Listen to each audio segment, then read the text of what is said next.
Hello everyone, welcome back to my YouTube channel. So today basically we will learn about a very basic study of the chapter a molecular basis of inheritance. What is that? That is nothing but the nucleic acids. About the nucleic acids, what are the types of nucleic acids which are found in the cells? About all these things we are going to study in today's video. So let's begin with the video. Now, if you will see that today basically we'll learn about the structure of the DNA. DNA means deoxyribonucleic acids. You have learned or you have heard for so many times that about DNA or DNA means deoxyribonucleic acids. So let me just write here that deoxyribonucleic acid. This is one nucleic acid, and another type of nucleic acid is also present in the cell, that is also termed as RNA or ribonucleic acid. But I'm going into that after a while. Just first look into the structure of the deoxyribonucleic acid. So if we'll see the structure, DNA basically is made up of sugar, base and phosphate molecule. So sugar, nitrogenous base or base. So I'm saying here this is like nitrogenous base and phosphate molecule. Phosphate means the phosphoric acid. The type of sugar which is present, these three altogether, firstly let me tell you that these three, this sugar, base and phosphate, I'm writing this down like this: sugar, base and phosphate, SBP. These are altogether known as nucleotides. These are altogether known as nucleotides. While in some other cases, when the phosphate is not present there, only sugar and base is present, that type of molecule is considered as nucleoside. So that means the nucleoside, when that will be joined with the phosphoric acid or the phosphate group, then that can be considered as nucleotides. Nucleotides are basically monomer of DNA or deoxyribonucleic acid. Nucleotides are the monomer. So what are the components of the nucleotides? Sugar, base and phosphate. Now what is the type of sugar which is present in DNA? Just see here that 5-carbon sugar is present. That is why the name of the sugar is pentose sugar, as the sugar is consisting of 5 carbon. As you can see that I have already given them the name, number 1, 2, 3, 4 and 5. These are the 5 carbon, and this is a 5-carbon sugar. That is why this is also known as pentose sugar. Pentose sugar. Now this sugar has particularly a name. This pentose sugar also has one particular name. What is the name of that? If you will see that in the 2' position, in the number 2 carbon atom, it is not at all holding any oxygen in it. It is only holding the hand of hydrogen. But there is a lack of oxygen, and as there is a lack of oxygen, that is why the name deoxyribonucleic acid. D means lack. When there is a lack of something, then it is considered as deoxy. As there is a lack of oxygen molecule, oxygen is not present here. That is why the name deoxyribonucleic acid. This is about the sugar. And what is the name of this pentose sugar? The name of this pentose sugar is ribose. Deoxyribose. Actually, this is known as deoxyribose. So what is the name of this pentose sugar? Deoxyribose.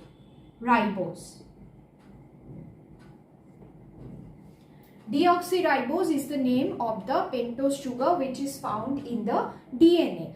Why the name deoxy? Once again I am repeating it, that as it is lacking the oxygen molecule in the number 2 carbon atom. That is why it is considered as deoxyribonucleic acid or deoxyribose sugar. So this is about the sugar molecule. Now let us move ahead into the concept of the phosphate. Phosphate is remaining same in case of RNA also, in case of DNA also, there will be no change. And let us now move ahead into the nitrogenous bases. Let us see what is the basic concept of the nitrogenous bases and why are we considering this structure as the nitrogenous base. Why are we saying that these are nitrogenous bases? If you will see the structure, here I have already given some circle like structures like this. These are the nitrogen molecules which are present. Nitrogen is present in the structure, that is why these are considered as nitrogenous bases. As amino group is present, amine group is present, that's why this is known as nitrogenous base. Now this nitrogenous base is further subdivided into two types. What are the two types? In one type that is considered as purine and another type that is considered as pyrimidine. One type is considered as purine and another type is considered as pyrimidine. Now what is the basic concept about the purine? In purine there are basically two types, adenine and guanine. And if we will follow the biochemical structure of all of the nitrogenous bases, then we will find that there are basically two circles in case of purine structure like this kind of two rings. How many rings are here? How many rings we can see here? Two rings. We can see two rings are present there. So purine contains two rings in them. Why am I focusing in the structure or in the ring? That also I am coming after a while or maybe into the next video. But let us now focus into this, that adenine and guanine, these two are coming under purine group and these are containing two circles or two rings. And in case of pyrimidine, basically there are three types: thiamine, cytosine and uracil. In case of DNA, we can find thiamine and cytosine, and in case of RNA, we can find in place of T, it will be replaced with uracil. Thiamine will be replaced with uracil. So, if we see their structure, they are consisting of only one circle or one ring.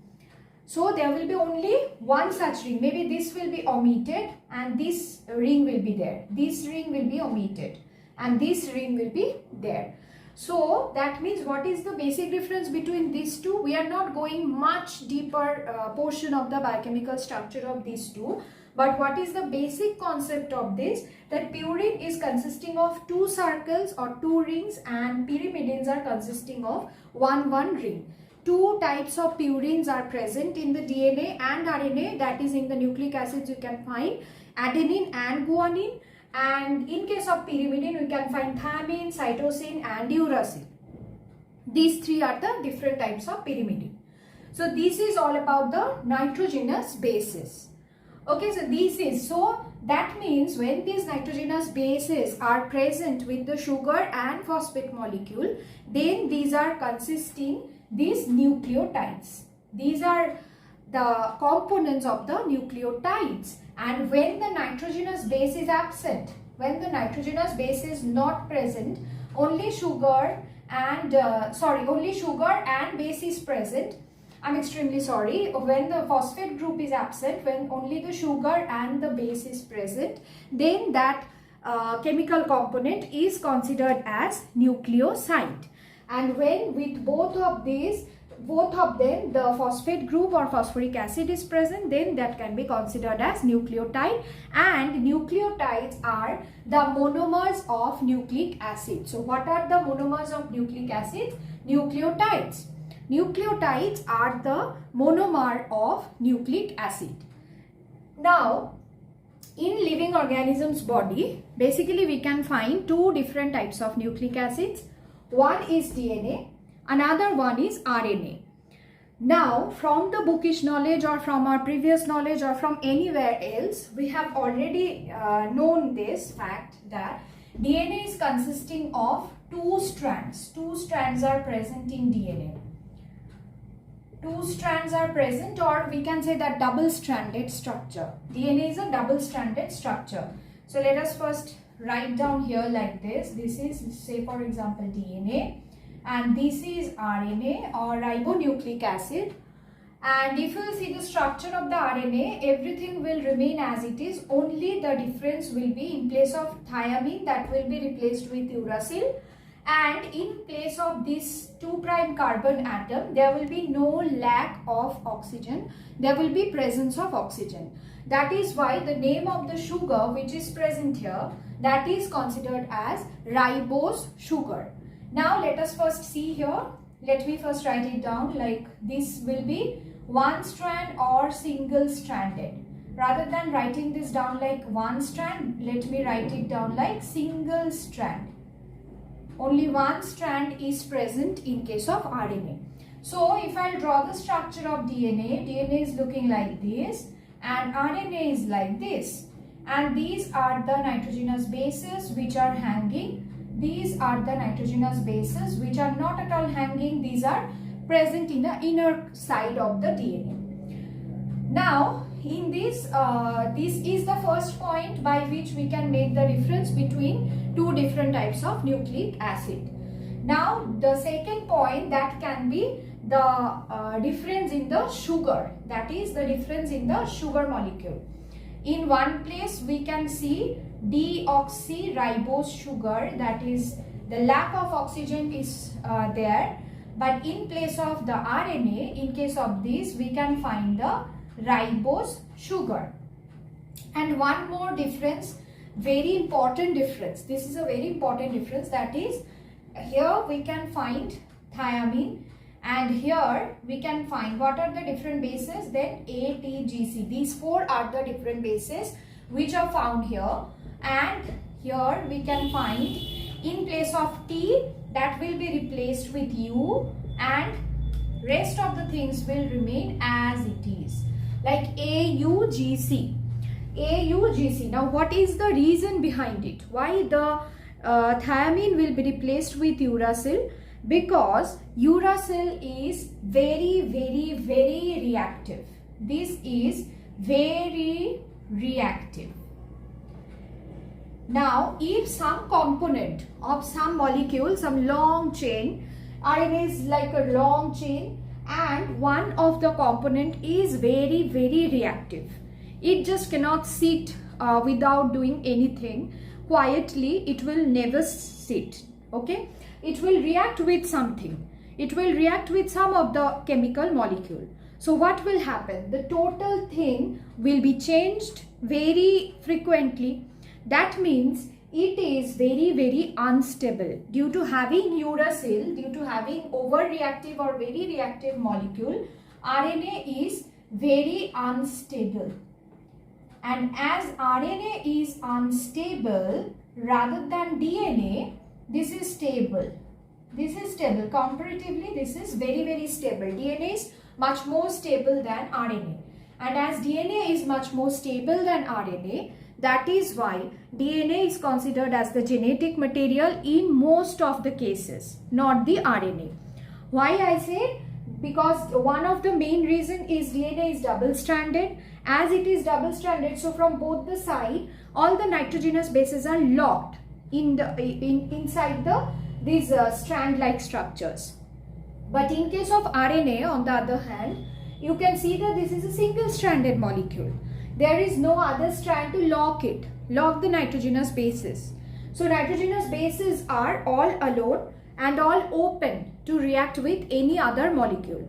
And another fact is there, that is very reactive uracil is present, and which can react with any other group of chemicals, any other group of molecules.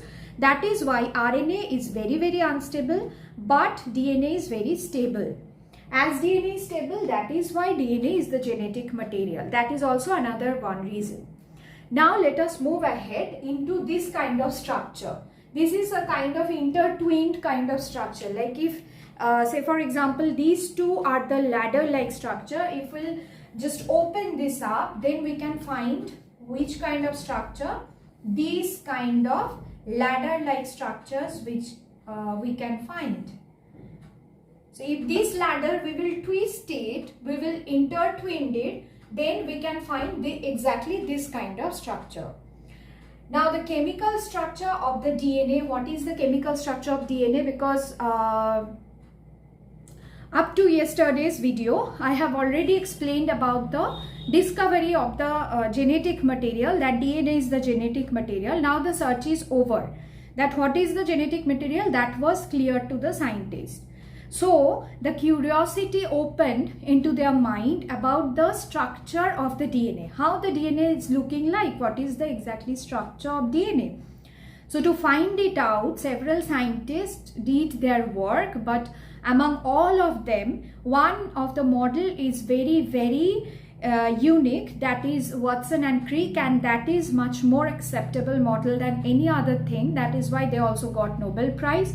So about that model and about all of these structures, I will explain that things in my next video. So keep on watching my videos, and if you find this video helpful, then please don't forget to like, share and subscribe to my channel, and comment down below if you have any question. Thank you.